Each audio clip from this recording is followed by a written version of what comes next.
तो welcome back everyone once again this is Shankar Kumar और एक बार फिर से मैं आपका स्वागत करता हूं मेडजीएक्स फाउंडेशन चैनल पे। यहाँ इस सेशन में अगर आपको पता होगा तो मैंने पिछले क्लास में डिस्कस किया था rise of nationalism in Europe का। और rise of nationalism in Europe almost conclude हो गया था। अगर हम बात करें सिर्फ उन सारे पार्ट्स की जो कि आपके कंटेंट्स थे, तो उनका हमने काफी डिटेल डिस्कशन देख रखा है।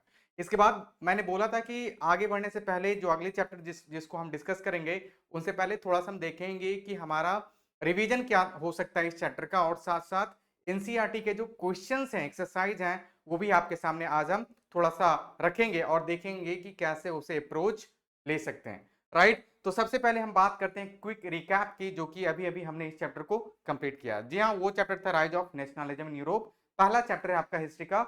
अगर बोर्ड के पर्सपेक्टिव से देखें तो one of the most important chapter after nationalism in India. Right, तो सबसे पहले हमने बात की कि इस चैप्टर में पढ़ना क्या था। हमने स्टार्ट की थी यहाँ से फ्रेंच रेवोल्यूशन 1789 से। उसके बाद हमने देखा नेपोलियनिक कोड, जिसे हम सिविल कोड ऑफ 1804 के नाम से भी जानते हैं। फिर आगे बढ़ते हैं तो आप देखेंगे कि हमने बात की थी ट्रीटी ऑफ वियना की। कब हुआ था ये? जब नेपोलियन हार गए थे बैटल ऑफ वाटरलू में, और फाइनली इसको प्रिसाइड किए थे कौन? Duke Metternich, Austrian chancellor Duke Metternich ने ही इस लाइक ट्रीटी ऑफ वियना, और या फिर उसे बोल सकते हैं वियना कॉन्फ्रेंस, जो कि हुआ था 1815 में, उसको प्रिसाइड किया था।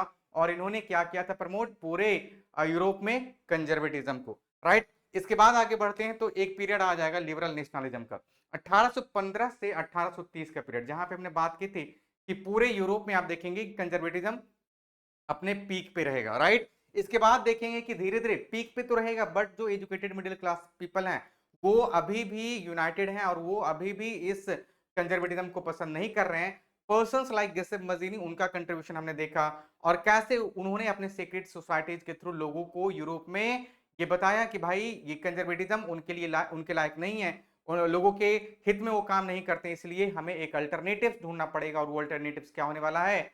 yes definitely that is going to be associated with what? Democracy. किस तरह का डेमोक्रेसी? जी हाँ, that will be constitutional monarchy. तो ये आ जाएगा पीरियड ऑफ रेवोल्यूशन, जो कि हम देखेंगे 1830 से 1848 तक रहेगा। और अंत आते आते इस पीरियड का आप देखेंगे कि डेमोक्रेसी फ्रांस में आ गया, बेल्जियम में आ जाएगा, ग्रीस में आ जाएगा, और वहां पे क्या प्रैक्टिस किया जा रहा है भाई? Constitutional monarchy. ये सारी बातें हमने देख रखी है। तो अगर एक बार फिर से देख रहे हो तो आप समझ सकते हो कि हम यहाँ पे इन सारे इवेंट्स को अलग अलग गवर्नांस या सिस्टम्स के थ्रू डिफाइन कर सकते हैं। फ्रेंच रेवोल्यूशन से पहले का पीरियड अगर देख रहे हो तो वहां पे हम क्या बात करते हैं? मोनार्की, कंजर्वेटिज्म का। नेपोलियन आते हैं, प्योर डिक्टेटरशिप को प्रैक्टिस करते हैं, लोग खुश थे इनके रेन में। इसके बाद फिर से 1815 के बाद बातें चेंज हो जाती हैं, सिचुएशंस चेंज हो जाते हैं, जहां पे आप देखेंगे कि फिर से वापस ये कंजर्वेटिज्म यहाँ पे प्रैक्टिस हो रहा है। कब से कब तक? 1815 से लेके 1830 तक। राइट, और 1815 से 1830 के बाद का जो पीरियड है 1830 से 1848, यहाँ पे फिर से आप देखेंगे कॉन्स्टिट्यूशनल मोनार्की आ गया है, और हम वहां पे लगभग डेमोक्रेसी प्रैक्टिस होते हुए देख रहे हैं। राइट, पहला एग्जांपल हमको मिलता है इसका फ्रांस। उसके बाद आपको देखा होगा हमने बेल्जियम का जिक्र किया था, और फिर ग्रीक वार ऑफ इंडिपेंडेंस के थ्रू हमने देखा था with the help of treaty of Constantinople, Greek Greece is going to emerge as an independent nation from home, from Ottoman empire. इसके बाद हम आ जाते हैं यूनिफिकेशंस के ऊपर। यूनिफिकेशंस की बात करें तो हम पहले बात करेंगे यूनिफिकेशन ऑफ जर्मनी की। यहाँ पे मैंने बोला था कि जब भी हम किसी कंट्रीज की बात करेंगे तो हर एक कंट्री को हम किससे कंपेयर करेंगे? फ्रांस के इवेंट से, इंसिडेंट से, और प्रीवियस सिचुएशन से। तो यहाँ पे जस्ट लाइक फ्रांस ये क्या करेंगे? कोशिश करेंगे डेमोक्रेसी लाने की, कॉन्स्टिट्यूशनल मोनार्की लाने की, और उसके लिए वो फ्रैंकफर्ट पार्लियामेंट में एक मीटिंग ऑर्गेनाइज करेंगे, जो कि होगा 18 मई 1848 को। टोटल 843, आई थिंक 843 या फिर 841 मेंबर्स जो थे उसमें पार्टिसिपेट किए थे, बट जो फाइनल उनका था कॉन्स्टिट्यूशनल मोनार्की का आना, वो वहां पे सक्सेसफुल नहीं होता है। तो फर्स्ट अटेम्प्ट इन्होंने जो लिया डेमोक्रेसी लाने की, कॉन्स्टिट्यूशनल मोनार्की लाने की, वहां पे ये फेल हो गए। राइट, ये बातें हमने देख रखी है। फिर इसके बाद 1866 से लेकर 1871 का जो पीरियड था, वहां पे आप देखेंगे under the leadership of auto von Bismarck, 7 सालों में, इन 7 सालों में क्या करते हैं ऑटो वन बिस्मार्क? क्या करते हैं? एक एक्सपीडिशन चलाते हैं, एक विजय अभियान इनको मिलता है इन कंट्रीज के अगेंस्ट, फ्रांस, ऑस्ट्रिया और डेनमार्क के अगेंस्ट, और फाइनली देखेंगे 1871 में जाके क्या हो जाएगा? हमारा यूनिफिकेशन ऑफ जर्मनी कंक्लूड हो जाएगा। तो यही बातें भी हमने देख रखी है काफी डिटेल में। फिर हम बात करें इसी की, तो कैसर विलियम क्या बन जाते हैं, जर्मनी के राजा बन जाते हैं। अब जर्मनी में जब हमारा नया सिस्टम आ गया, डेमोक्रेसी आ गया, कॉन्स्टिट्यूशनल मोनार्की आ गया है, तो देखेंगे कि वहां पे नया गवर्नेंस आ गया, बैंकिंग करेंसी सिस्टम इंप्रूव हो गया, बेसिक फैसिलिटीज अब लोगों को प्रोवाइड की जा रही है। तो ये सारी चीजें चेंजेज आप देखेंगे कि जर्मनी में काफी ज्यादा प्रीवैलेंट हो जाएंगे, आपको देखने को मिलेंगे। ये कंटेंट आपको टेलीग्राम चैनल में मिल जाएगा, ये बातें हमने पिछले क्लास में डिस्कस कर रखी है। अब ये बातें फिर से यहीं पे है, ये हमने देख ही रखा है। अब आगे बढ़ते हैं, तो ये देखिए ये हमारा कंटेंट था, यहां से हमारा ये चैप्टर स्टार्ट होता है ये पिक्चर के साथ, और एक एक करके हमने ऑलरेडी इन सारे पिक्चर्स का डिस्कशन देख रखा। ये हमारा पूरा क्रोनोलॉजी है फ्रेंच रिवोल्यूशन का, और उसके बाद फाइनली 1848 तक का, जहां पे हम देखते हैं कि फ्रांस में डेमोक्रेसी आ गई है, कॉन्स्टिट्यूशनल मोनार्की आ गई है। ये सबसे इंपॉर्टेंट पार्ट है। अगर फ्रांस से रिलेटेड कुछ भी पॉइंट्स आपको देखना है तो इस पेज को आप गौर करेंगे, आपको सारी सारे पॉइंट्स क्लियर हो जाएंगे। सारे मेजर इवेंट्स जो फ्रांस से एसोसिएटेड रहेंगे यहाँ पे हमने आपके सामने रखा है, तो वो आपके लिए काफी आसान हो जाएगा, राइट। अब इसके बाद हमने बात की थी चेंजेस, फिर यहाँ पे फ्रेंच रेवोल्यूशन और उसके इफेक्ट्स क्या क्या हुए थे। चैप्टर में हम क्या क्या पढ़ने वाले हैं, French revolution, civil code, Vienna conference, revolution by liberals, unification of Germany, unification of Italy और various strange case of Britain, right. ये हमारा यूनिफिकेशन हो गया। और इसके बाद हमने क्या किया था, फ्रेंच रेवोल्यूशन देख लिया। फ्रेंच रेवोल्यूशन के बाद हमने बात की थी, देखिए ये सारे पॉइंट्स हम डिस्कस कर रखे हैं। Feature of treaty of Vienna, जो कंजर्वेटिव मोनार्की प्रैक्टिस होगा 1815 से 1830, वो प्रोपोगेट किया जाएगा किनके द्वारा, ड्यूक मैटरनिक के द्वारा, ऑस्ट्रियन चांसलर ड्यूक मैटरनिक के द्वारा। तो यहाँ पे थोड़ा सा हमने इसका जिक्र देखा है। इसके बाद कंजर्वेटिज्म रहेगा 1815 से स्टार्ट हो गए, कब तक, 1830 तक। और यहाँ पे देखो ये finally treaty of Vienna, Vienna conference का कुछ एक पॉइंट है। मैंने बोला था कि ये जो सारे स्टेट्स है जिसपे आप देख रहे हो, नजर डाल रहे हो, वो पता चलेगा कि अभी काफी इंपॉर्टेंट होने वाले हैं आने वाले जो पॉइंट्स हैं इस चैप्टर में, लाइक यूनिफिकेशन ऑफ इटली ले लो, चाहे ग्रीक वार ऑफ इंडिपेंडेंस ले लो, चाहे यूनिफिकेशन ऑफ जर्मनी ले लो, चाहे यूनिफिकेशन ऑफ इटली ले लो, या फिर आप देख लो बेल्जियम का यहाँ से एक राइट। तो ये सारे चीजें आपको आगे फिर से डिस्कस होगी, तो इसलिए ये पार्ट सबसे इंपॉर्टेंट हो जाता। बाकी ये सारे तो आपको पता ही है कि हमारा क्या इसका इंटेंशन था, क्या ऑब्जेक्टिव था। इसके बाद ये पिक्चर आपके एनसीईआरटी में दिया गया, जहां पे नेपोलियन को दिखाया गया है, द कुरियर ऑफ राइनलैंड। ये था, हमने देख लिया। Duke Metternich, one of the most successful diplomat this modern world had seen so far, he is considered as, he is Duke Metternich, right. यहाँ पे इनके बारे में हमने देख रखा है जिक्र। इसके बाद अगर हम आगे बढ़ें, इसके बाद अगर आगे बढ़ें तो फिर हमने बात की थी इस कैरिकेचर की, ये भी क्लियर हो गया।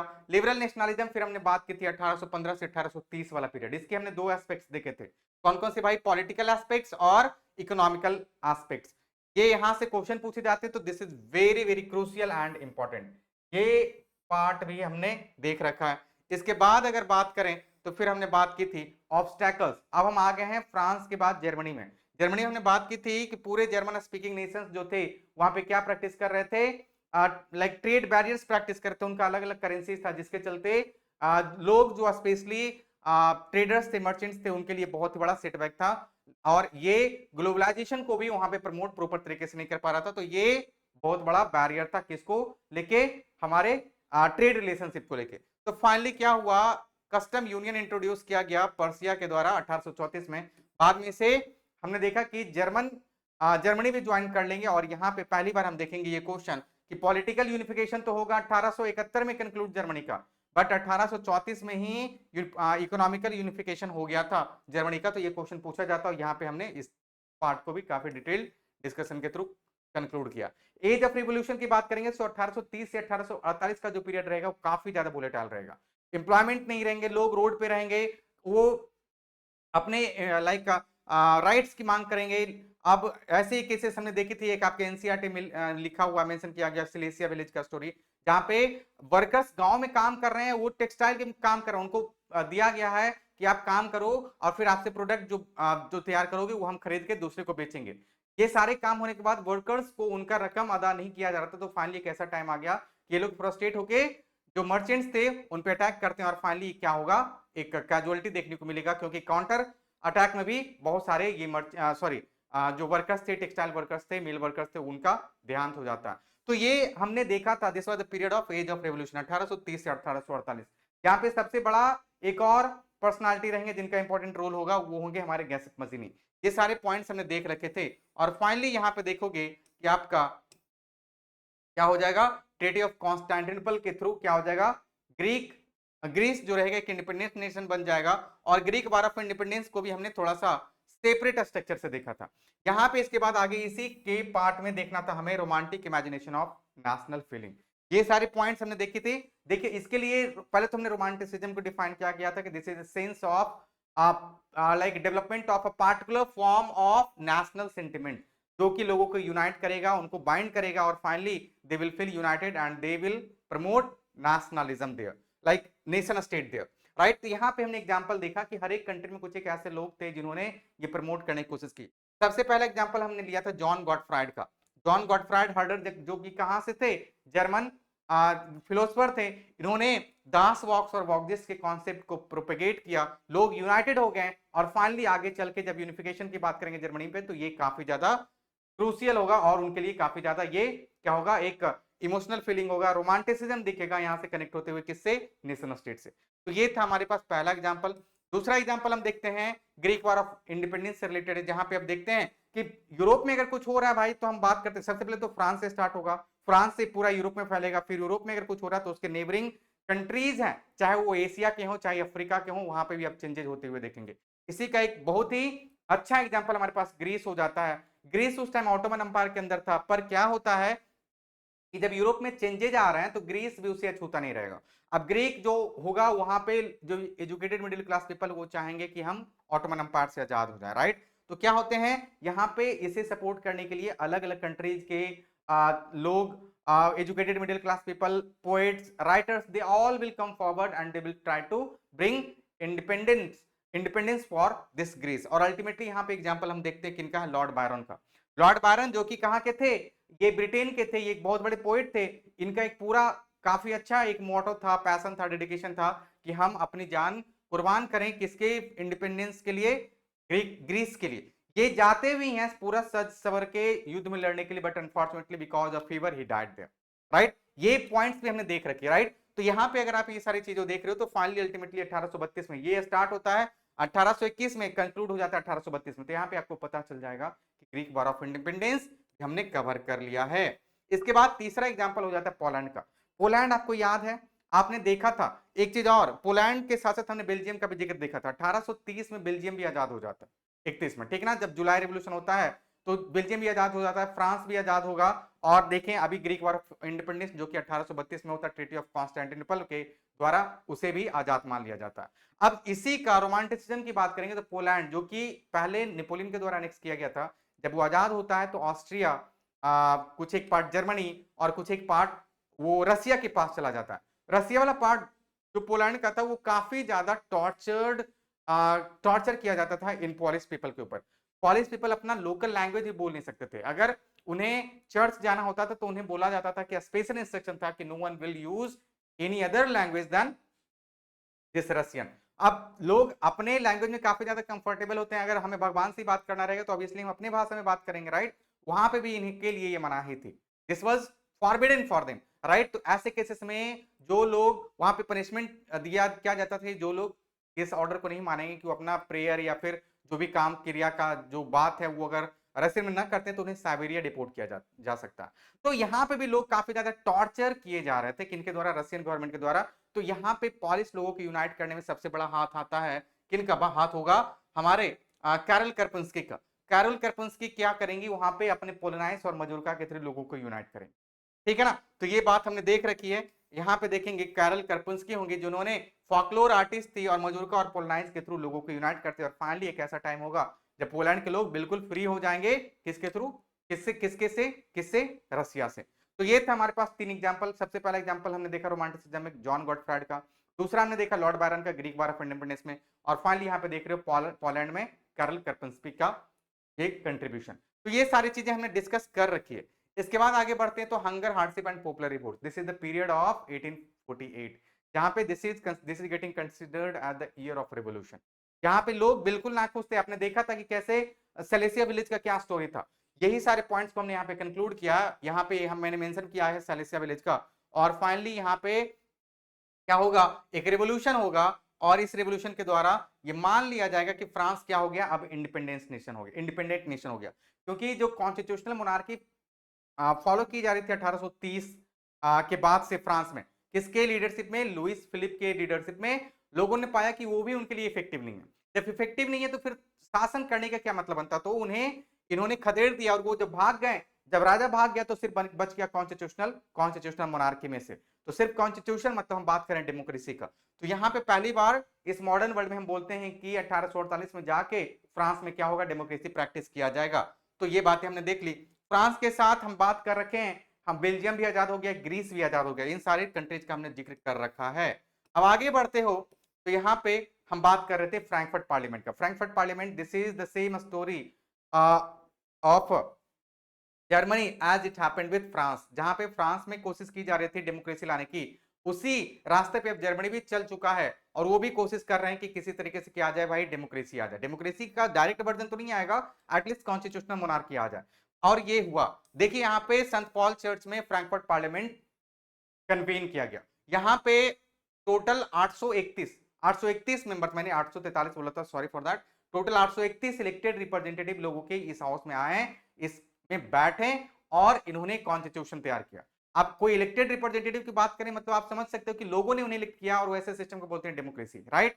अब लोगों के इलेक्टेड रिप्रेजेंटेटिव है मतलब ये जो रिप्रेजेंटेटिव है समाज के हर एक तबके से आ रहे होंगे, right? Artisans, peasants, like poor, serf, सभी का एक रिप्रेजेंटेशन था इस हाउस में, ठीक है? तो जो इलेक्टेड रिप्रेजेंटेटिव थे उनका फर्ज क्या था कि जिनके लिए, जो जिसने इन्हें इलेक्ट किया उनके लिए काम करें। पर क्या ये काम करेंगे? चलिए देखते हैं।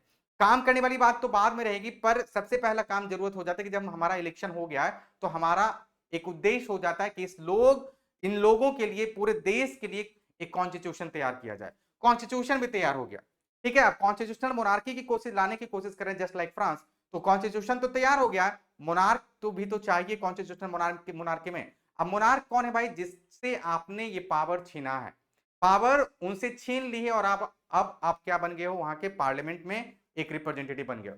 जिससे आपने पावर छीना है उसको आपने बोला कि भाई तुम्हारा सारा पावर छीन के हम तुमको एक लेमन जूस देते हैं, चॉकलेट देते हैं और तुम खुश हो जाओ। क्या आप खुश होंगे? बिल्कुल नहीं। और ये होने जा रहा था कैसे? अब ये पार्लियामेंट को पता चला कि कॉन्स्टिट्यूशन के साथ हमें राजा भी चाहिए। राजा से पहले इन्होंने पावर छीन लिया, राजा रूठा हुआ है, राजा को गए ये मनाने के लिए, राजा बोला कि नहीं अब हम तुम्हारी बात क्यों मानेंगे, राइट? कॉन्स्टिट्यूशनल मोनार्की यहीं पे फेल हो गया। पहले अटेम्प्ट में देखें तो ये फेल समझ सकते हैं आप, क्योंकि राजा ही तैयार नहीं हुए। राजा जो थे हमारे पास, उनका क्या नाम था? यहाँ पे फ्रेडरिक देखेंगे, फ्रेडरिक विलहेम फोर्थ, ये हमारे राजा बनने से इन्होंने मना कर दिया और उन राजाओं के साथ ये चले गए जो कि इस पार्लियामेंट, जो कि 831 लोगों से मिलकर बना हुआ था, इनको जिनके इनके अगेंस्ट में जो भी काम कर रहे थे राजा, उनके वो टीम में चले गए।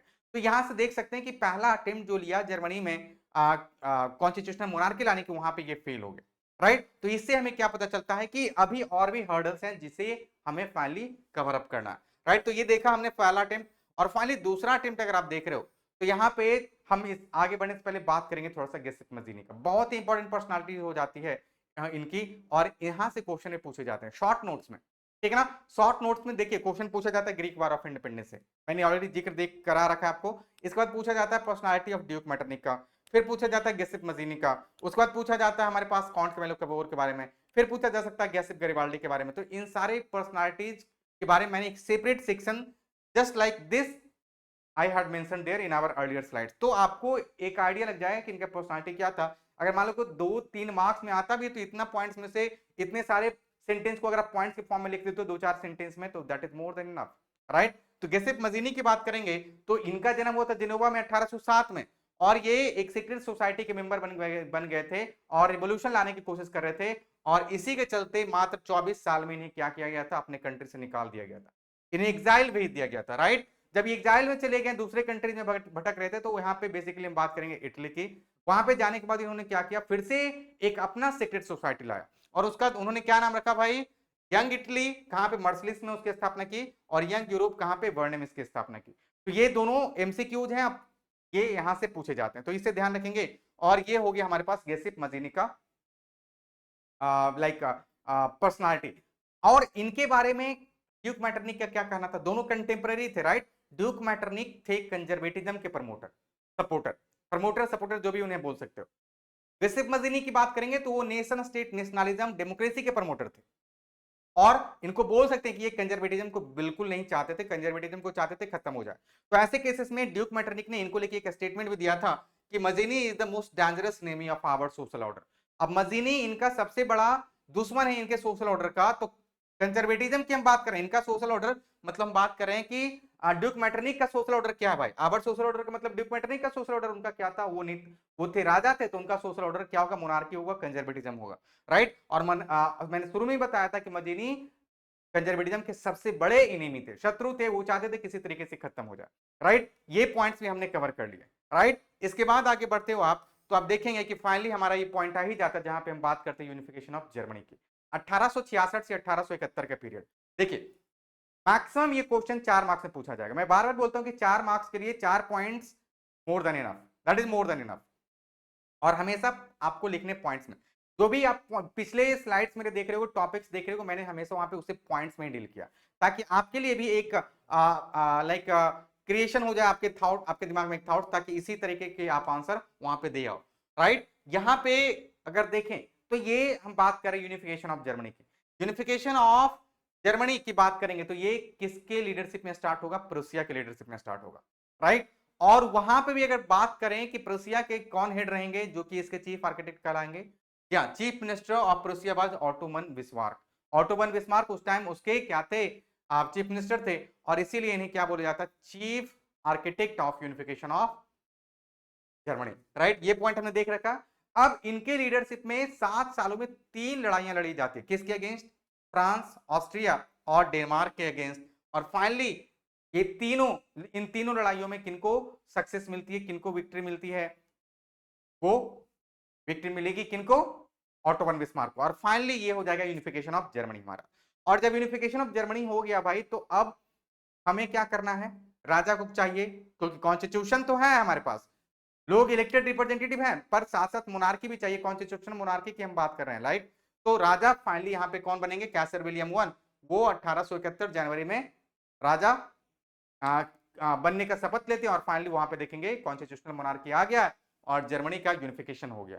तो this was the story of unification of Germany which was convened, which was concluded between this period of 1866 to 1870, right. ये पार्ट भी हमने कंक्लूड कर रखा। इसके बाद देखिए ये पिक्चर हमने देखा था, जहां पे देखेंगे कि ये इवेंट ऑर्गेनाइज किया जा रहा है, ये बताया रहा है। इसके बाद हम आ गए हैं unification of Italy. Unification of Italy की बात करेंगे तो यहाँ पे ठीक उसी तरह का क्वेश्चन पूछा जा सकता है कि who is considered as the chief architect of unification of Italy. Just like Germany, वहां पे आपने देखा था कि ऑटोमन बिस्मार्क थे उसके चीफ आर्किटेक्ट। यहाँ पे आप बोलेंगे गेसिप Mazzini can be considered as a chief architect of unification of Italy. यहाँ पे ये पॉइंट दूसरे फॉर्मेट में लिखा गया। तो 1830 में सबसे पहला प्रपोजल दिया था किसने, गेसिप मजीनी ने किस चीज का, कि हमें इटली को यूनिफाई कर देना चाहिए, like he put together a program for the unification of Italy. तो इसे आप बोल सकते हैं कि वो कौन थे भाई, गेसिप मजीनी थे, राइट। अब आपको याद था, आप क्या रिकॉल कर पा रहे हो, जब ट्रीटी ऑफ वियना हुआ था, या फिर वियना कॉन्फ्रेंस जिसे हम बोलते हैं 1815 में, तो वहां पे कुछ एक नए स्टेट्स, इंडिपेंडेंट स्टेट्स, जो कि पहले नेपोलियन के अंदर थे या फिर फ्रांस में ऐड किए गए थे, उनके जाने के बाद वो आजाद हुए थे। और उसी स्टेट्स में से आप देखेंगे कि एक था हमारा northern Italy. Northern Italy 7 state से मिलकर बना हुआ था, और 7 स्टेट्स की बात करते हैं तो उनमें से एक को छोड़ के बाकी सारे ऑस्ट्रिया के कंट्रोल में थे। ये बात आप देखेंगे कि हम ट्रीटी ऑफ वियना के जो पॉइंट्स थे वहां पे हमने मेंशन कर रखा, राइट। बेल्जियम उस टाइम नीदरलैंड के अंदर था, 1815 में देखा था आपने। पिडमेंट वो देखा था सैक्सोनी के अंदर था, प्रोसिया सैक्सोनी को कंट्रोल करता, और सर्डिया पिडमेंट के कंट्रोल में था। तो ये सारे पॉइंट्स आपको रिकॉल करने पड़ेंगे, कनेक्ट करने पड़ेंगे, तभी आपके लिए चीजें आसान हो पाएंगे। आप देखो 1815 का स्टोरी हम कनेक्ट करें यहाँ पे 1859 से 1870 का इवेंट के, राइट। तो ये चीजें मैं बार बार बोल रहा हूँ कि आपको कनेक्ट करनी अगर आ गया ना चीजें, तो फिर सारी चीजें आपके लिए स्मूथ हो जाती हैं, स्पेशली हिस्ट्री में, राइट। तो यहाँ पे देखो, अब जो 7 स्टेट्स थे नॉर्दर्न इटली के, वो थे पहले ऑस्ट्रिया के कंट्रोल में। अब उसमें से एक आजाद है, जो कि है जिसका नाम सर्डिया पिडमेंट, उसके राजा है हमारे पास काउंट कैमिलो कैमोर, ठीक है। और बाकी जो 6 हैं वो अभी भी ऑस्ट्रिया के कंट्रोल में। काउंट कैमिलो कैमोर क्या करेंगे, एक टैक्टिकल अलायंस डेवलप करेंगे, किसके साथ, फ्रांस के साथ। तो फ्रांस का ट्रुप और ऑटोमन बिस्मार्क का troop, so not Otto von Bismarck, count Camillo Cavour का ट्रुप, दोनों का ट्रुप मिलके क्या करेंगे, ये जो आपके ऑस्ट्रियन टेरिटरीज हैं जो नॉर्दर्न लाइक इटली है जो कि 6 स्टेट्स में बटा हुआ और उसके ऊपर ऑस्ट्रिया का कंट्रोल है, उस पे अटैक करते हैं इनके कंबाइंड फोर्सेस। किनके कंबाइंड फोर्सेस? कॉन्ट कैमिलो के वॉर और फ्रांस के फोर्सेस दोनों मिलके क्या करते हैं, इन 6 टेरिटरीज को किनसे आजाद करा लेते हैं? ऑस्ट्रिया से आजाद कर लेते हैं। और ये हो गया हमारा 1859 का इवेंट, जहां पे अब देखेंगे कि हमारा नॉर्दर्न इटली यूनिफाइड हो गया।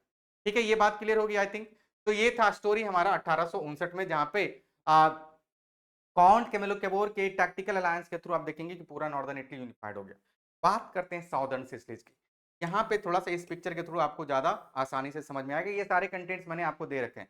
ये साउदर्न इटली देख रहे हो, ये पार्ट और ये पार्ट, ये दोनों कहलाते थे एक सिसिली ये हो गया, एक सिसिली ये हो गया, तो दो सिसिली, या फिर इसे बोला जाता था किंगडम ऑफ बोथ सिसिली। ये दोनों सिसिलीज का लैंग्वेज था लाइक इटालियन, पर ये किसके कंट्रोल में था? स्पेनिश ट्रूप्स के कंट्रोल में था। ठीक है, अब यहाँ पे एक रिटायर्ड या बोल सकते हो एक लाइक लीजेंडरी पर्सन थे जिनका नाम था गैसेप गैरिबाल्डी। उन्होंने एक रूमर सुना कि राजा जो हैं इटली के, उनकी रानी लाटालिया को किसी ने किडनैप कर लिया। कौन किडनैप कर लिया भाई? स्पेनिश ट्रूप्स ने किडनैप कर लिया। अब इतना सुनना था कि उन्होंने क्या किया, वॉलंटियर कर दिया, और इतना ज्यादा एक्साइटेड हो गए कि उनके जो भी सपोर्टर्स थे उनके साथ वो भी आगे बढ़े, और जहां से जिस जिस पार्ट से वो सिसली के गुजरे वहां से जो भी पीजेंट्स थे सभी लोगों ने इनका साथ दे दिया, और फाइनली एक बहुत ही बड़ा फोर्स बन गया। और उस फोर्स की मदद से गैसिप गैरिबाल्डी ने क्या किया? स्पेनिश ट्रुप्स को यहां से खदेड़ दिया। तो ये इवेंट हुआ 1860 में। 1860 में देखेंगे ये यूनिफाइड हो गया। 1859 में नॉर्दर्न इटली यूनिफाइड हो गया। बीच में देख रहे हो एक पैपल स्टेट है। ये पैपल स्टेट था चर्च के अंदर। चर्च के पास तो आर्मी होती नहीं है, चर्च वाले ऑलरेडी डरे हुए थे भाई नॉर्दर्न पार्ट यूनिफाइड हो गया, वो उसके राजा अब इटली के राजा बन जाएंगे। और उसके बाद फिर साउदर्न सिस्टम भी गैसिप गैरिबाल्डी ने उसे यूनिफाइड कर दिया। तो अब बच गया पेपल स्टेट जो कि चर्च के द्वारा रन किया जा रहा था। अब इनके पास ना आर्मी है, तो ये अब अचंभित हो रखे हैं कि करें तो क्या करें। तो फाइनली इन्होंने क्या किया? सरेंडर कर दिया। अब जैसे ही सरेंडर इन्होंने किया, पूरा हमारे पास देखिए fort like shape you will see will be found, और ये कुछ नहीं बल्कि हमारा क्या है? इटली है।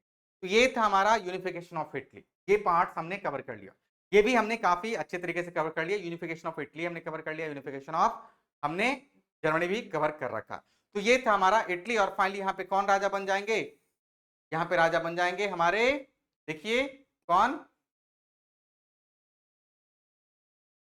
हाँ, ये था हमारा पॉइंट।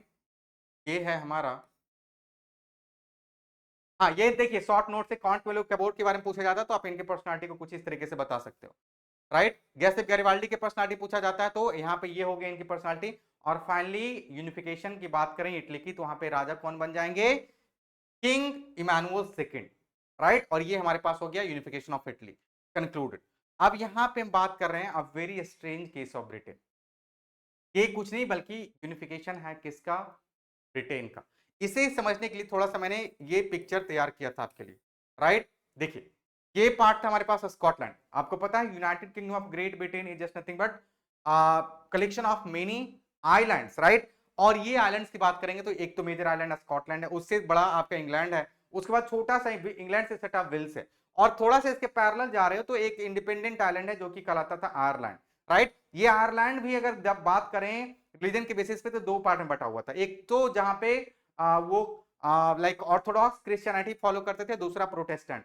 नॉर्दर्न पार्ट की बात करेंगे तो वो प्रोटेस्टेंट थे, साउदर्न पार्ट की बात करेंगे तो वो लाइक ऑर्थोडॉक्स थे। ऑर्थोडॉक्स का majority of the population of Ireland दोनों पार्ट में देखें तो वो ऑर्थोडॉक्स ही थे। नॉर्दर्न पार्ट में जो थोड़ा सा था ज्यादा बोलबाला था किनका था? प्रोटेस्टेंट का था। अब फिर भी ये क्या थे? माइनॉरिटी में थे, तो दोनों के बीच में ऑलरेडी थोड़ा सा टसल चल रहा था। अब आगे देखते हैं कैसे एक छोटा सा आइलैंड इंग्लैंड इतने बड़े वास्ट टेरिटरी को यूनिफाई कराने में सक्षम हो रहा है, राइट। और यहाँ पे कुछ एक अपने ही पॉइंट्स जो कि अब तक हमने पढ़े हैं उसी को हम यहाँ पे कंट्राडिक्शन के तौर पे देखेंगे। कैसे? आप बोलोगे कि सबसे पहले फ्रांस उभर रहा है इस मॉडर्न वर्ल्ड में एक ऐसा कंट्री जहां पे डेमोक्रेसी प्रैक्टिस की जाएगी, राइट। चलिए कुछ डाउट है अगर फिर भी अभी तक तो आप बता सकते हो, आप पूछ सकते हो कमेंट सेक्शन में। मैं यहाँ पे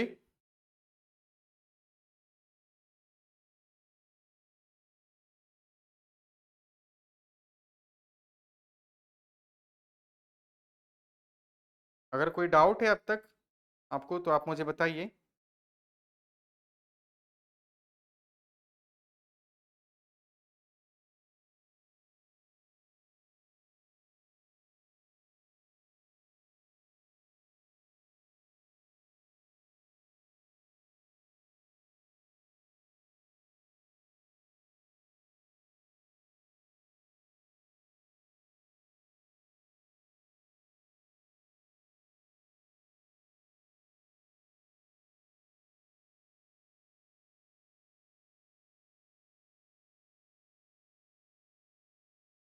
वन से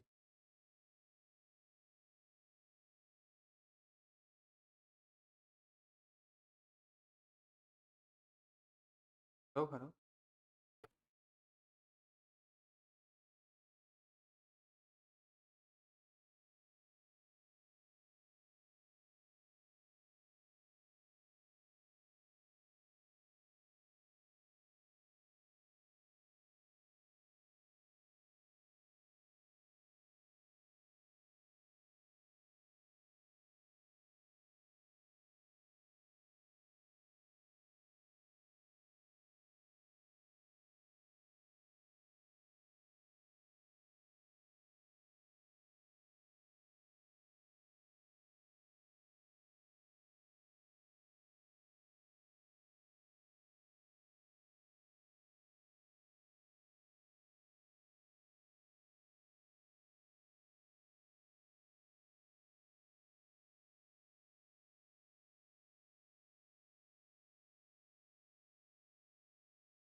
हाँ जी।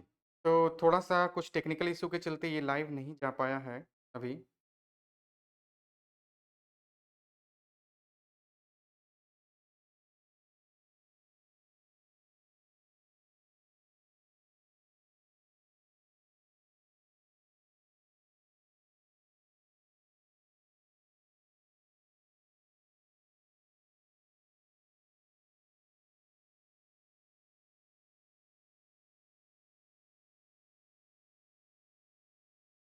चलिए, तो अगर हम बात करें, तो ये था हमारा यूनिफिकेशन ऑफ ब्रिटेन का।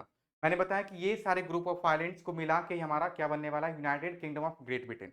तो सबसे पहले आप देखेंगे, हम बात करते हैं इंग्लैंड की। इंग्लैंड इन सबों में सबसे ज्यादा सुपीरियर था और यहाँ पे राजशाही मोनार्की प्रैक्टिस की जा रही थी। पर क्या हुआ 1688 में, अब जो मैं कंट्राडिक्शन की बात कर रहा हूं ना, उसे थोड़ा सा यहाँ पे आप रिकॉल करेंगे कि पहले मैं शुरू से बोलता आ रहा हूं कि फ्रांस पहली बार इस मॉडर्न कंट्री में, मॉडर्न वर्ल्ड में क्या क्या होगा, एक ऐसा कंट्री बनेगा जहां पे डेमोक्रेसी प्रैक्टिस की जाएगी for the first time, right. But अब क्या होने वाला है, आप देखेंगे कि ये तो पहले ही हो चुका है ब्रिटेन में। कैसे? ब्रिटेन में देखेंगे कि मैंने बोला था कि इंग्लैंड जो पार्ट है, जो आइलैंड है, यहाँ पे डेमोक्रेसी प्रैक्टिस की जा रही थी। कब से? 1688 से। कैसे? उससे पहले वहां पे राजा हुआ करते थे। अब राजा हुआ करते थे भाई, तो वहां पे आप एक चीज गौर करोगे कि राजा मोनार्की के पार्ट हो जाते हैं। अब 1688 में एक पार्लियामेंट आ गई है जिसने राजा के पावर को सीज कर दिया। अब पार्लियामेंट मतलब वो क्या हो गया, लोगों के द्वारा रिप्रेजेंटेटिव, इलेक्टेड रिप्रेजेंटेटिव ही उस पार्लियामेंट में बैठेंगे और वही वहां पे क्या करेंगे, पूरे देश को चलाने की कोशिश करेंगे, या फिर अगर इंग्लैंड ही एक आइलैंड है तो उसको चलाने की कोशिश करेंगे, राइट। तो वहां पे आप समझ सकते हैं कि यहाँ पे हम बात कर रहे हैं डेमोक्रेसी की। अब ये हम फ्रांस से कैसे कंपेयर नहीं कर पा रहे हैं, क्योंकि फ्रांस एक बहुत बड़ा टेरिटरी हो जाता है in comparison to England, right. और फ्रांस की बात करें, इंग्लैंड अगर ज्योग्राफिकली देखें तो काफी छोटा हो जाता था, और वो भी फ्रांस इतने स्ट्रगल के बाद तकरीबन 100 सालों में देखेंगे, तकरीबन 100 सालों का डिफरेंस है। 1688 में आप देख रहे हो ये प्रैक्टिस होने जा रहा है इंग्लैंड में, और 1789 में आप देखेंगे 1789, ऑलमोस्ट ऑलमोस्ट एग्जैक्टली 101 ईयर्स का गैप है। और 101 साल पहले वो इंग्लैंड में प्रैक्टिस किया जा रहा था, और इंग्लैंड उस टाइम नेशन नहीं था। इसीलिए हम बात कर रहे हैं स्टेट की, और स्टेट कौन था? स्टेट मतलब हम बात कर रहे हैं नेशन की, कंट्री की, और वहां पे फ्रांस एक कंट्री था। इंग्लैंड सिर्फ एक छोटा सा आइलैंड था और वहीं पे वहां पे उनका ही अधिच्छत्र था। उसका वहां पे कंट्री के तौर पे कोई ज्यादा एग्जिस्टेंस नहीं था, तो इसलिए फ्रांस को हम ज्यादा तवज्जो दे रहे हैं इस मॉडर्न वर्ल्ड में जहां पे पहली बार डेमोक्रेसी प्रैक्टिस किया जा रहा था। 1688 में आप देखेंगे कि इंग्लैंड में डेमोक्रेसी प्रैक्टिस की जा रही, कैसे? क्योंकि इन्होंने राजा से पावर छीन लिया भाई। ठीक है, राजा से तो पावर इन्होंने छीन लिया। इसके बाद अगर आप बढ़ते हो आगे तो आपको क्या पता चलेगा,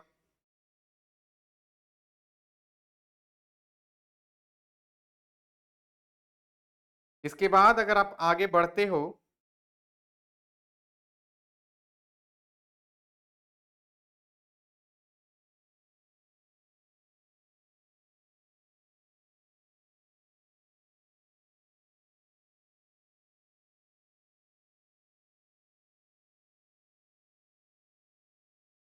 हाँ जी, इसके बाद अगर आप आगे बढ़ते हो तो 1688 के बाद 1707 में क्या देखोगे, इंग्लैंड ने फोर्सफुली स्कॉटलैंड और वेल्स को अपने अंदर ऐड कर लिया। फोर्सफुली, ध्यान रखेंगे, फोर्सफुली।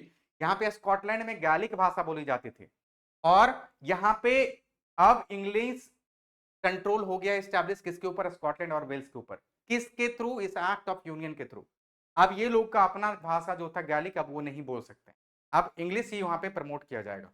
तो ये एक चीज हो गया। तो 1707 में स्कॉटलैंड और वेल्स को इंग्लैंड में मिला लिया गया। कब? ये सारे पॉइंट्स हमने देख रखे हैं। तो यहां से बन गया हमारे पास इन तीनों को मिला के United Kingdom of Great Britain. अभी भी कुछ एक वर्क्स बाकी हैं। 1707 के बाद 1801 में क्या होगा? मैंने बताया था कि सॉर्दर्न आयरलैंड और नॉर्दर्न आयरलैंड के बीच में क्या था, थोड़ा सा लड़ाई खिटपुट चल रहा था। क्या था खिटपुट? की भाई यहाँ पे majority of the population they were following orthodox Christianity, और यहाँ पे नॉर्दर्न पार्ट की बात करेंगे तो they were following what? Protestant Christian, reformed version of Christianity. तो यहाँ पे इनके बीच में टसल चल रहा था, ये माइनॉरिटी में थे। और यहाँ पे एक चीज अगर गौर करें तो स्कॉटलैंड, वेल्स और इंग्लैंड में पूरे जो क्रिश्चियन लोग थे वो प्रोटेस्टेंट क्रिश्चियन। ये जो पार्ट के लोग थे इन्होंने इनसे मदद मांगी, इन्होंने आर्मी भेजी, और finally northern Italy was incorporated into United Kingdom of Great Britain. UKGB means what? United Kingdom of Great Britain. और फाइनली ये कब हुआ? 1801 में। अब नॉर्दर्न इटली से लेकर स्कॉटलैंड, इंग्लैंड, वेल्स सबको मिला के आप क्या बना दोगे? United Kingdom of great. ये हो गया हमारा यूनिफिकेशन ऑफ ब्रिटेन। और चूंकि मैंने बोला था कि ये सबसे पहले डेमोक्रेसी प्रैक्टिस कर रहा है फ्रांस से भी ज्यादा, इसीलिए इसको चूंकि हम तवज्जो नहीं दे रहे हैं तो इसीलिए हम क्या बोले इसे? A very strange case of Britain. और ये चैप्टर में देख रहे हो तो सबसे लास्ट है, जबकि यहां पे डेमोक्रेसी सबसे पहले प्रैक्टिस किया जा रहा है। तो इसे सबसे पहले होना चाहिए था, राइट? जर्मनी से भी पहले होना चाहिए था, इटली से भी पहले होना चाहिए, बट इसे सबसे लास्ट में पढ़ रहा है। जबकि यहाँ पे अगर डेमोक्रेसी की बात करो तो सबसे पहले प्रैक्टिस किया जा रहा था। तो इसीलिए हम इसे बोल रहे हैं a very strange case of Britain. ये था हमारा टाइटल इस चैप्टर का, राइट? इसके बाद अगर आगे बढ़ते हो तो हमारा ये पिक्चर आपको दिख जाएगा आपके एनसीईआरटी में सबसे लास्ट वाले पार्ट में।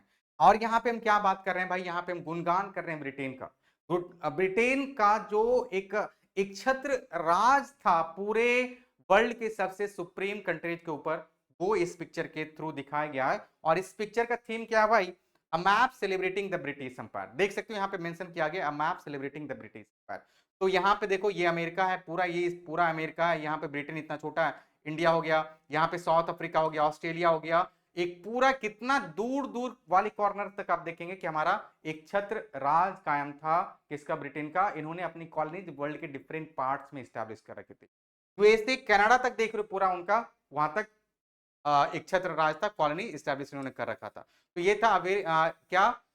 Map celebrating the British empire, ये हमने देख लिया। और लास्ट जाते जाते अगर आप बात कर रहे हो तो ये हम बात कर रहे हैं नेशनलिज्म इन ब्रिटेन। इसका पूरा समरी हो गया। जो पिक्चर हमने यहाँ पे देखी है, मेजर इवेंट्स देखें 1688, 1707 और 1801 का, इसी को आप पॉइंट्स के फॉर्म में यहाँ पे देख रहे हो। तो यहाँ पे मैंने मेंशन कर दिया same as last topic, unification of Great Britain. तो इसे आप पिक्चर के थ्रू समझा दो चाहे इन पॉइंट्स के थ्रू समझा दो, ये आपके ऊपर है। अब हम बात कर रहे हैं नेशनलिज्म एंड इंपेरियलिज्म। ये बाल्कन का प्रॉब्लम है। बाल्कन एक छोटा सा टेरिटरी था, उसी का एक पार्ट हमने बात की थी। कौन हुआ करता था? ग्रीस भी हुआ करता था।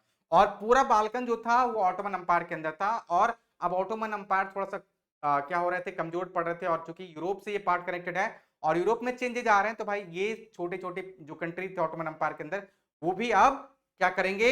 आजाद होने की कोशिश करेंगे। क्या आजाद हो जाएंगे?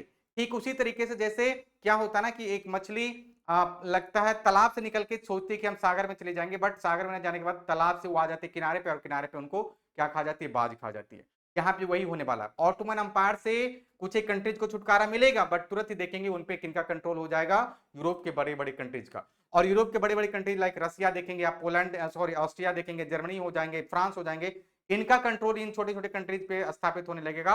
और सभी और भी बाकी सारे जो लाइक कंट्री थे जो कि आजाद होने जा रहे थे, अब इनके लिए ये सारे बड़े बड़े कंट्रीज यूरोप के क्या करेंगे, फाइट करेंगे। और यहां पे देखेंगे this is going to turn into a battle ground. तो ये पार्ट है बाल्कन प्रॉब्लम का, यहाँ पे मैंने इसका डिस्कशन कर दिया है। बाल्कन के जो लोग थे उन्हें हम स्लाव्स बोलते थे। ये कौन कौन लोग है भाई, these are the people from Romania, Bulgaria, Albania, Greece, Macedonia, Croatia, Slovenia और Serbia and many more countries. इन सभी के ऊपर किनका एक क्षेत्र राज था, ऑटोमन अंपायर का। अब यूरोप में चेंजेस आ रहे हैं, तो ये सभी चेंजेस को देखते हुए आजाद होना चाहेंगे, पर आजाद होने के बजाय ये फिर से क्या बन जाएंगे, एक बड़े कंट्री जो कि यूरोप के ही उनके चंगुल में फंस जाएंगे। और फाइनली ये पूरा बैटल ग्राउंड बन जाएगा। और इसी का स्टोरी है ये बाल्कन प्रॉब्लम। बाल्कन प्रॉब्लम से क्वेश्चन पूछे जाते हैं 2 मार्क्स में, तो इसे भी ध्यान रखेंगे। अब यहां से last but not least MCQs के लिए सबसे इंपॉर्टेंट पार्ट ये देखेंगे, यहां से एक क्वेश्चन आपके एग्जाम में आने वाला। तो ब्रोकन, ये जो पिक्चर आपके एनसीईआरटी में दिया गया, ब्रोकन चेंज जिसका मतलब होता है being freed, breastplate vehicle symbol of the German Empire, a strength, crown oak leaves, heroism, sword, readiness to fight, olive branch around the sword, willingness to make peace, black, red and gold tricolor, flag of the liberal nationalist, and finally rays of the rising sun, beginning of a new era। ये सारे symbols और उनके meaning काफी important है, यहां से question पूछे जाते हैं। अब यहाँ पे अगर देखो विजुअलाइजिंग द नेशन, हम बात कर रहे हैं अलेग्री का, हमने बात कर रखी है सारे पॉइंट्स की। और ये यहां पे हम बात करें अलेग्री का, सबसे शुरू में अगर पता हो तो हमने स्टार्ट किया था आउटकम्स ऑफ फ्रेंच रिवॉल्यूशन, वहां पे हमने बात की थी ला पेट्रा एंड ला सेडियन। फ्रांस में जब पहली बार मोनार्की खत्म हुई थी और उसके बाद कॉन्स्टिट्यूशनल मोनार्की आई थी, तो French people they started calling their land as fatherland. और वो सारे जो लोग थे वहां पे फ्रेंच पीपल थे, उन्होंने अपने आप को इस लैंड का क्या बताया, पुत्र बताया।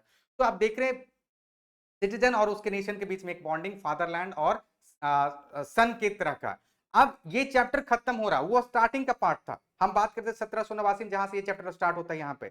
अब हम बात कर रहे हैं eight the end of this chapter, हम बात कर रहे हैं जहां पे बड़े बड़े कंट्रीज यूनिफाइड हो चुके हैं। अब क्या देख रहे हो आप, जर्मनी के लिए जर्मेनिया आ गई हैं, फादरलैंड की जगह अब मदरलैंड आ गए हैं जर्मनी में, जिन्हें हम जर्मनिया बोल रहे हैं। फ्रांस में मैरियन आ गई हैं, जो पहले फादरलैंड होते थे अब मैरियन मदर की तरह ट्रीट की जा रही है। और एक रेफरेंस, एक अलेग्री है किसकी, फ्रांस एक एज अ नेशन स्टेट। तो ये पूरा चैप्टर आपको एक और पॉइंट बता रहा है, this is the story of evolution of a status of woman, like from fatherland to motherland. This is a big tribute which we are giving to our mothers, and this is all about the summary of Allegri. तो यहां से भी कुछ question पूछे जा सकते हैं, question पूछे जा सकते हैं किस फॉर्म में, चाहे वो पूछ लें आपसे एमसीक्यू के फॉर्मेट में या फिर पूछ लें अलेग्री के फॉर्म में। तो ये सारे अलेग्री हो गए, एक तो फ्रांस, मैरियन और यहाँ पे जर्मेनिया, जर्मनी। तो ये सारे पॉइंट्स हमने कवर कर रखे और फाइनली ये चैप्टर हमारा कंक्लूड हो जाता है। अब हमारे पास इतना ही नहीं है, मैंने बोला था कि आपको कुछ एक क्वेश्चंस दिखाएंगे एनसीईआरटी के। अब एनसीईआरटी की बात करें तो ये है पूरा चैप्टर इवेंट्स एंड प्रोसेसेस, ये पूरा ओरिजिनल एनसीईआरटी है आपका 2000। देखिए और एक चीज और बहुत ही इंपॉर्टेंट चीज है, अगर आप पॉसिबल हो तो हमेशा अपडेटेड बुक्स फॉलो करेंगे। हिस्ट्री, पॉलिटी, इकोनॉमिक्स और बात करते हैं अपने ज्योग्राफी की, तो बहुत सारे पॉइंट्स ऐसे हो जाते हैं कि जो कि साल दर साल ऐड होते हैं, उन्हें अपडेट किया जाता है। और बहुत सारे ऐसे बच्चे, जैसे लास्ट ईयर एक क्वेश्चन था हमारे बोर्ड एग्जाम में आया हुआ कि how many national parties are there, how many are national parties in India. तो ऐसे केसेस में आपको काफी ज्यादा कंफ्यूजन हो सकता है, क्योंकि पहले एनसीईआरटी के हिसाब से वो 10 हुआ करते थे, अब घट के हो गए वो 6 या 7 हो गए, 8 हो सकते हैं। तो ऐसे केसेस में आपको कंफ्यूजन ना हो, इसलिए हमेशा अपडेटेड टेक्स्ट बुक को फॉलो करेंगे। तो ये बुक मैंने डायरेक्टली एनसीईआरटी के वेबसाइट से उठाया, तो देखिए reprint has happened recently and this is the session, this is for the session 2025-26। ये पॉइंट आप ध्यान रखेंगे, हमेशा updated picture, updated content follow करेंगे। यहाँ पे ये चैप्टर आपको इस पिक्चर से स्टार्ट होता है, हमने ऑलरेडी काफी डिटेल डिस्कशन देख रखा। अब चलिए चलते हैं इस चैप्टर के अंत में, जहां पे हमारे लिए है कुछ एक क्वेश्चंस, और आप बताने की कोशिश करेंगे कि क्या मैंने वो सारे कंटेंट्स आपके सामने रखे हैं कि नहीं, डिस्कस किए हैं कि नहीं। जी हाँ, सबसे पहले यहां से ये देखेंगे, ये चैप्टर हमारा कंक्लूड हो जाता है। ये पिक्चर याद है आपको, हमने इसे बोला था map celebrating the British empire, conclude हो गया, इसे हमने देख रखा है। और यहाँ से सबसे पहले मैंने बोला था ना कि शॉर्ट नोट आते हैं लिखने के। देखिए आपको यहाँ से पता चल रहा होगा गिसिप मजीनी के ऊपर मैंने शॉर्ट नोट्स स्पेशली वहां पे मेंशन कर रखा। कॉन्ट कैमेलो कैबोर के ऊपर मैंने स्पेशल नोट्स डाल रखा। ग्रीक बार ऑफ इंडिपेंडेंस को मैंने अलग से दिखाया। फ्रैंकफर्ट पार्लियामेंट क्या था उसके लिए मैंने अलग से बताया। The role of women in nationalist struggle मैंने अलग से बताया। राइट, अब नेशनलिस्ट वुमेन का कंट्रीब्यूशन देख रहे हो, कैरल कर्पंस्की का कंट्रीब्यूशन देख सकते हो। तो ये सारे पॉइंट्स आप बता सकते हो और ये सारे हमारे शॉर्ट नोट्स के फॉर्म में हैं और यहां से क्वेश्चन पूछे जा सकते हैं। इसके बाद अगर आप आगे बढ़ते हो तो क्वेश्चन है what steps did the French revolution take to create sense of collective identity among the French people. मतलब इनडायरेक्टली इसी को आप पूछ सकते हैं कि what are the changes in France just after coming of French revolution in of 1789। French revolution के बाद किस तरह के चेंजेस आप देखेंगे कि वो फ्रांस में आ गए। सबसे पहले आप बात करेंगे कि आप वहां पे जो पहले हमारे पास स्टेट जनरल थे, मैंने इन सभी का डिस्कशन कर रखा है। पहला पॉइंट मेरा इसी से था। राइट, मैंने outcomes of French revolution discuss किया और ये कुछ नहीं है बल्कि ये है हमारे पास कलेक्टिव आइडेंटिटी से related. Collective identity means what, सारे लोग उस कंट्री के क्या करेंगे, यूनाइटेड फील करेंगे। कैसे, मैं थोड़ा सा एग्जांपल देता हूं। आपको पता था कि पहले रिवॉल्यूशन से पहले फ्रांस में स्टेट जनरल्स होते थे जहां पे क्लर्जी, नोवेल्टी और थर्ड स्टेट, जिन इनके सारे रिप्रेजेंटेटिव अलग अलग लाइक पीरियड में वो आते थे और यहाँ पे स्टेट ऑफ जनरल की मीटिंग में पार्टिसिपेट करते थे। तो वहां पे कुछ ही लोग थे ना जो इसमें पार्टिसिपेट कर रहे थे, इलेक्टेड रिप्रेजेंटेटिव तो थे नहीं, तो डेमोक्रेसी था नहीं, तो वहां पे सिर्फ स्टेट जनरल की बात करते थे। अब जैसे ही रिवोल्यूशन हुआ तो अब स्टेट जनरल हट के क्या बन गया है, पार्लियामेंट बन गया जिसे हम बोलते हैं नेशनल असेंबली। याद है आपको, हमने देखा था टेनिस कोर्ट ओथ जिसके थ्रू वहां पे क्या लाया गया था, डेमोक्रेसी लाया गया था और वहां पे हमने बात की थी किस चीज की, पार्लियामेंट की, नेशनल असेंबली की। और नेशनल असेंबली पूरे कंट्री के लोगों के लिए एक बहुत ही बड़ा ब्लेसिंग होता है डेमोक्रेसी में। तो क्या यहां से सभी लोग यूनाइटेड फील करेंगे कि नहीं? तो this is first collective identity. उसके बाद पूरे फ्रांस में एक ही लैंग्वेज बोला जा रहा है, क्या है वो, फ्रेंच। मैंने बोला था कि ला पैट्रा और ला सैटियन का कंसेप्ट। ला पैट्रा मींस फादरलैंड और वहां पे उसके जो सिटीजन है उसके सन कहलाएंगे। तो ला पैट्रा और ला सैटियन का कंसेप्ट फॉलो किया जा रहा है। अब पूरे फ्रांस में एक ही तरह का यूनिटेड मेजरमेंट सिस्टम आ गया। पहले अलग अलग टेरिटरीज के लिए अलग अलग अपना करेंसी था, अलग अलग यूनिटेड मेजरमेंट सिस्टम था। ये काउज करता था प्रॉब्लम, किस तरह का, लोग जो बैरियर जो मर्चेंट्स थे, ट्रेडर्स थे, उन्हें काफी ज्यादा प्रॉब्लम होती थी। अब वो खत्म हो गया। ये भी क्या करेगा, सभी लोगों को यूनाइट करेगा। इसके बाद अगर बात करते हो तो ट्राई कलर जो रॉयल स्टैंडर्ड था उसको रिप्लेस करते इन्होंने एक try colour national flag adopt किया। तो ये सारे चेंजेस, उसके बाद लिबर्टी, इक्वलिटी, फ्रैटर्निटी प्रमोट की जा रही है। तो क्या ये सारी चीजें आपको नहीं लगता है कि क्या प्रमोट करेगी, कलेक्टिव आइडेंटिटी प्रमोट करेगी? और ये collective identity means what, at the end of the day we all are getting called as French citizen. तो इसी चीज को आपको यहाँ पे बताना और ये था हमारा दूसरा क्वेश्चन। तीसरा, who were Marianne and Germania. बताइए, ये तो अलेग्री है, अभी मैंने डिस्कस किया at the end of this chapter. Marianne France के लिए एक अलेग्री बनेंगी और मदरलैंड को सिग्निफाई करेंगी। जर्मनिया जर्मनी के लिए। What was the importance of the way in which they were portrait. तो ये अलेग्री आप बताएंगे कैसे लोगों ने इन्हें तवज्जो दी और पूरे नेशन को मैरियन के थ्रू फ्रांस में एक रिगार्ड्स मिला। और just like same you will see getting happened in Germany. Right, briefly trace the process of German unification. German unification की हमने बात की 1860 से 1871 वाला पीरियड, जहां पे आप देखेंगे 1856 से 1871, राइट, जहां पे आप देखेंगे कि कैसे ऑटो वन बिस्मार्क जो कि चीफ आर्किटेक्ट माने जाते हैं, उनके लीडरशिप में 7 सालों में क्या होगा, 3 मेजर वॉर्स लड़ी जाएंगी, फ्रांस, डेनमार्क और किसके अगेंस्ट, आपके नीदरलैंड के अगेंस्ट, फ्रांस, डेनमार्क और ऑस्ट्रिया के अगेंस्ट, नॉट नीदरलैंड। और फाइनली यहाँ पे सक्सेस किनको मिलेगा, सक्सेस मिलेगा इन भाई साहब को, और वो कौन है हमारे, वो है हमारे ऑटो वन बिस्मार्क। और फाइनली वहां पे राजा बनेंगे कैसर विलियम वन। तो ये सारे पॉइंट्स आप ध्यान रखेंगे, यहाँ पे हमारे हो जाएंगे किससे कनेक्टेड, जर्मन यूनिफिकेशन से रिलेटेड। इसके बाद आगे बढ़ते हैं, what change did Napoleon introduce to make the administrative system more efficient in the territories ruled by him. तो यहाँ पे हमने बात की थी किसकी, हमने बात की थी यूनिफिकेशन ऑफ इटली की, बट उससे पहले sorry unification of sorry coming of revolution in France just after administration, just after coming of Napoleon. हमने बात की थी सिविल कोड की और इसी का एक रेफरेंस आप देख रहे हो। नेपोलियन जब आते हैं तो उन्होंने अपने लोगों के लिए तो बहुत ही अच्छा अच्छा काम किया और ये क्वेश्चन देखिए यहाँ पे पूछा जाता है। मैंने इसे भी पॉइंट के फॉर्म में आपके सामने रखा है और ये सारा क्वेश्चन आप आसानी से कर सकते हो। तो ये था हमारा एनसीईआरटी और हमने इसे कंक्लूड कर दिया। ये कुछ एक लॉन्ग क्वेश्चंस हैं। ये बताइए, explain what is meant by 1848 revolution of the liberals. हमने बात की थी 1848 में जो रिवोल्यूशन आता है, उसके बाद फ्रांस में पहली बार डेमोक्रेसी आ जाती है, उसके बाद बेल्जियम भी देखेंगे आजाद हो जाएगा और फाइनली आप what were the political social and economic ideas, आप पॉलिटिकल व्यूज बता सकते हो, इकोनॉमिकल व्यूज बता सकते हो, ये इसी का हमारा सारा पॉइंट था।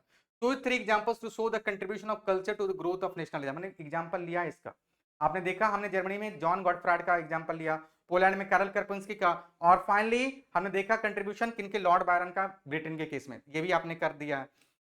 Through a focus on any two countries explain how nations developed over the 19th century. आप एग्जांपल दे सकते हैं बेल्जियम का या फिर ग्रीस का, या फिर आप एग्जांपल दे सकते हो यूनिफिकेशन ऑफ जर्मनी का या फिर इटली का, ब्रिटेन का भी दे सकते हो, किसी 3 का भी आप एग्जांपल दे सकते हो, यहाँ पे 2 ही पूछा जा सकता है। How was the history of nationalism in Britain unlike the rest of Europe. कैसे ये सबसे अलग था, सबसे पहले वहां से डेमोक्रेसी स्टार्ट हुआ और सबसे लीस्ट तवज्जो देते हैं, मुझे वैल्यू देते हैं, तो ये हो गया हमारा, इसलिए हम इसे बोलते हैं very strange case of Britain. Why did nationalist tension emerge in Balkans, क्योंकि अभी ऑटोमन अंपायर उस अपने सारे टेरिटरीज के ऊपर कंट्रोल करने में सक्षम नहीं, और यूरोप में जो चेंजेस आ रहे हैं इन छोटे छोटे कंट्रीज को क्या कर रहे हैं, इग्नाइट कर रहे हैं और उन्हें एक जरिया दे रहे हैं ताकि वो आजाद हो जाए। और यही क्या बनने वाला है, एक प्रॉब्लम बनने वाला है। ये पहले तो आजाद हो भी जाएंगे तो किनके चंगुल में फंस जाएंगे, हमारी यूरोपियन कंट्रीज के, बड़े बड़े यूरोपियन कंट्रीज के चंगुल में आ जाएंगे। और यहां पे हम बात किए थे बाल्कन प्रॉब्लम्स का। इस तरीके से हमारा ये पूरा चैप्टर कंक्लूड हो गया। ये सारे लॉन्ग क्वेश्चन थे, आप आसानी से कर सकते हो, और लास्ट में प्रोजेक्ट है जो कि आपके इंटरनल असेसमेंट के लिए हेल्पफुल होंगे। तो कल के सेशन में, अगले सेशन में हम बात करेंगे nationalism in India, the most important chapter in your class 10th history, right. तो हमारा पहला चैप्टर कंक्लूड हो गया, rise of nationalism in Europe, जो कि सेकंड मोस्ट इंपॉर्टेंट चैप्टर था। अब मोस्ट इंपॉर्टेंट चैप्टर हम कल डिस्कस करेंगे अपने सेशन में, जो कि है नेशनलिज्म इन इंडिया। तो और जब भी हम सेशन कंप्लीट कर रहे हैं, जब भी कोई टॉपिक कंक्लूड कर रहे हैं, तो आप देखें एनसीईआरटी से क्वेश्चन प्रैक्टिस कर पाते हैं कि नहीं। अगर डाउट आता है, बिल्कुल बेझिझक होकर आप कमेंट सेक्शन में अपने क्वेरीज को डालिए, हम बिल्कुल उस पर रिस्पॉन्स देंगे, उसके आपके डाउट को क्लियर करने की कोशिश करेंगे, राइट। तो बने रहिए तब तक के लिए हमारे साथ, और इसी के साथ मैं इस सेशन को वाइंड अप करता हूं। अगले सेशन में फिर से मिलते हैं, सो तब तक के लिए bye bye, take care, thank you so much, thank you all, thank you.